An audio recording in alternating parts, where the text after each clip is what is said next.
Salut, c'est Nina. Et c'est quoi la phrase?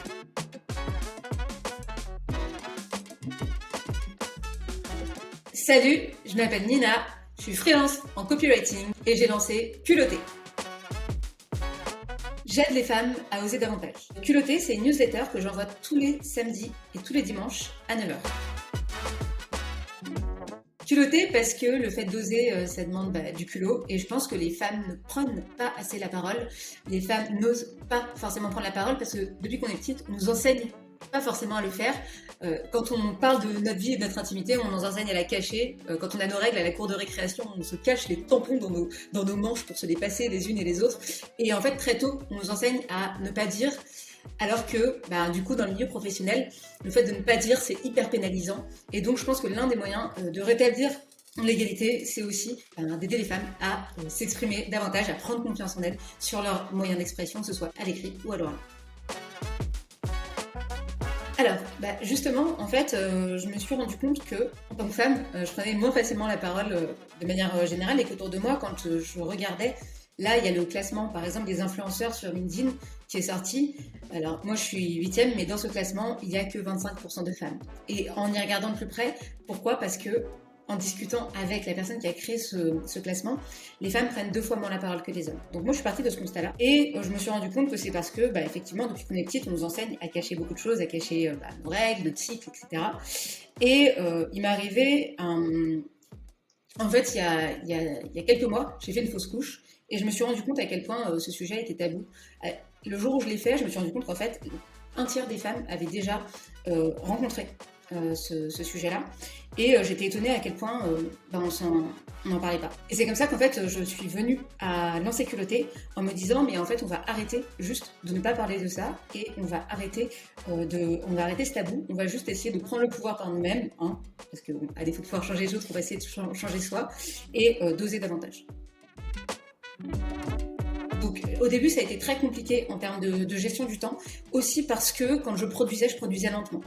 Avec le temps, j'ai appris à produire plus rapidement, et maintenant, je le fais un peu tous les soirs ou un soir dans la semaine, et j'essaie de me débrouiller pour que le vendredi soir, j'ai plus qu'à appuyer sur programmer les newsletters.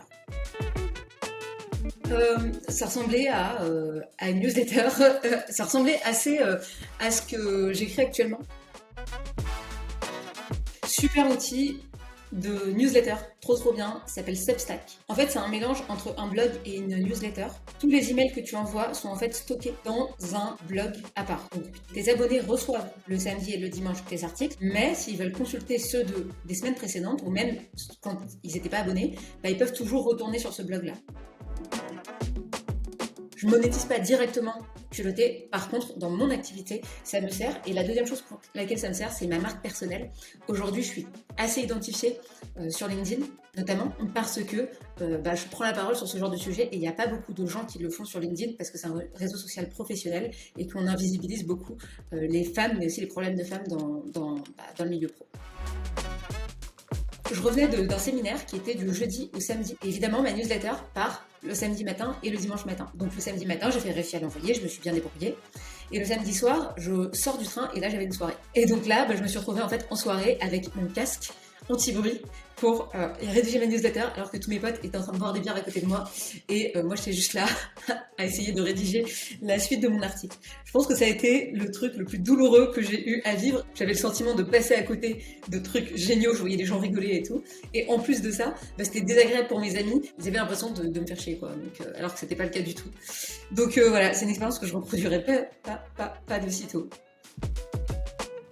J'ai eu pour projet de la monétiser, soit avec une partie payante et une partie gratuite, donc en lançant en fait un format en semaine payant et en gardant le week-end gratuit. Sauf que le but de Culotté, c'est d'aider toutes les femmes à prendre la parole, et j'ai pas forcément envie de monétiser ce sujet-là. J'ai envie de toucher le maximum de monde possible, donc je vais le laisser probablement en gratuit.